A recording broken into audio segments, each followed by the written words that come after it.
point is, but we don't think there's one right now. It's clear that the new Class A Century Property Development car is a mixture of the latest technology and old-time experience, and that's always a lethal combination. For the men and women who race under the tried and trusted BAT banner, there is a myriad of great memories to draw on, victories aplenty and years of experience. Former Ford SP driver Brandon Harkis will be back in a motorized BAT with the highly regarded former SA champion Richard Leek doing the calling for him. Well, 2008 we've got some exciting new projects on the go, not just from our side, but the whole of off-road racing is in a very healthy state at the moment, and there's new manufacturers coming in.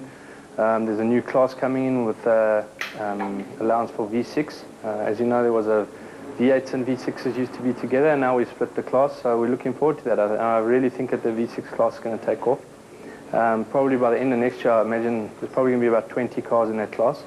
Obviously Class A will always be the premier class, but I think you'll have less entries with more quality in Class A, and obviously a lot of guys are going to go into the new V6 class, leaving 2 litre for sort of a beginner class, or say some of the older guys that are just there to enjoy it as a family sport. That's major plan for 2008. We've got a new car coming out, the Spec 4. So quite a radical development compared to Spec 3. I look forward to the Spec 4 coming out. I think it's going to be a very good car. I think it's going to be a very good balance for all the races that we do throughout the year. We're going more for stability, drivability on that car. We've dropped the weight a lot on it, lower down, more horsepower, 6-speed boxes versus 5-speed boxes, and it's just a general gain all round.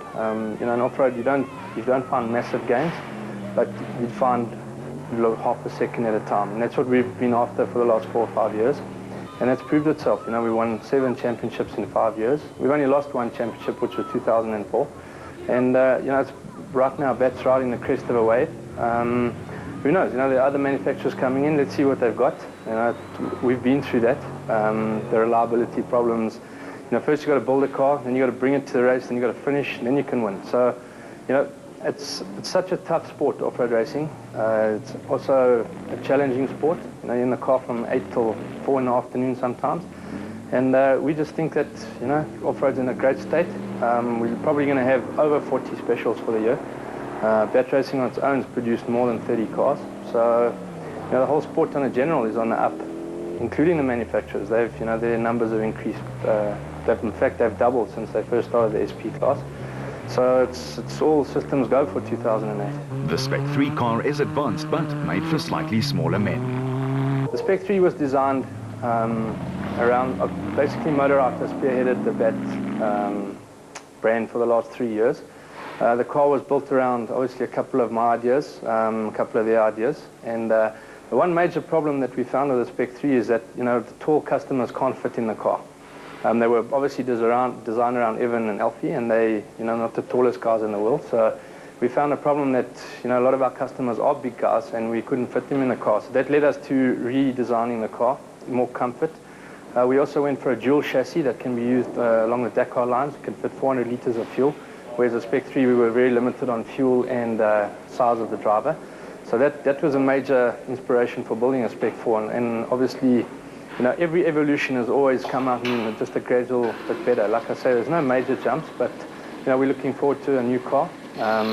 Mike Whitehouse was the first to put his money down and get involved in the project, so his car should be running by the weekend, and obviously we look forward to seeing that at Cape Town. We have a further 5 on order, and a further 2 for Australia on order, which is very exciting for us. I think in this business with the rand dollar, you have to diversify, and you have to be able to make money when the rand is strong and when the rand is weak. So obviously when the rand is strong, the local customers benefit, but if the rand depreciates the way I think it possibly may, then you have to be able to export in order to stay alive in this business. It's a very demanding business. Like I say, for 5 years we've been through a lot of ups and a lot of downs, but fortunately we've managed to stay on top. And on top is where the black and silver brand and the BATs would like to stay. How does Brandon feel about the opposition car builders, though? I always say to people, Jimco's and Porters, they're very, very good cars. Make no mistake. They're obviously built for their conditions. Their conditions being high speed, big holes, Extremely tough on suspension, drivetrain in America. They're not, in my opinion, built for our country, and whereas a bat is specifically designed for our terrain, our conditions, our needs. So that definitely gives us an edge. And the bat's biggest plus is that, you know, you pay a lot of money for these cars, but you lose very little on a bat. You know, we've kept the second-hand value extremely high on these cars, which is a very positive feeling for somebody who's going to buy a car. You know, I give buyback on the car.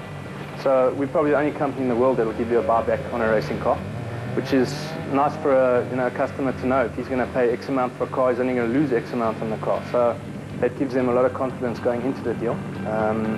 Like I say, we've got over 30 cars out there, and you know, at the end of every year, there's a lot of musical chairs that take place. You know, people just move from one car to the next, and it's very easy for them. You know, they don't have to chip in too much. As I say, the value of the car is kept very high, and that gives us the major edge. You know, what I've seen in the past, Jimco's and Porters, if you buy the car at whatever amount, they'll end up being worth less than half of what you paid for them, and you know, guys don't like to lose that kind of money. So that's really BAT's edge, and like I say, our cars are designed specifically for our conditions. You know, I wouldn't try to send one of our cars to America, and if we did, it would be a complete redesign again. So the Brandon Harcus Motorrad combination will without any doubt be the ones to watch. He is, after all, one of the most determined characters in the sport. But in the Western Cape, Darling is the venue once again for the pipe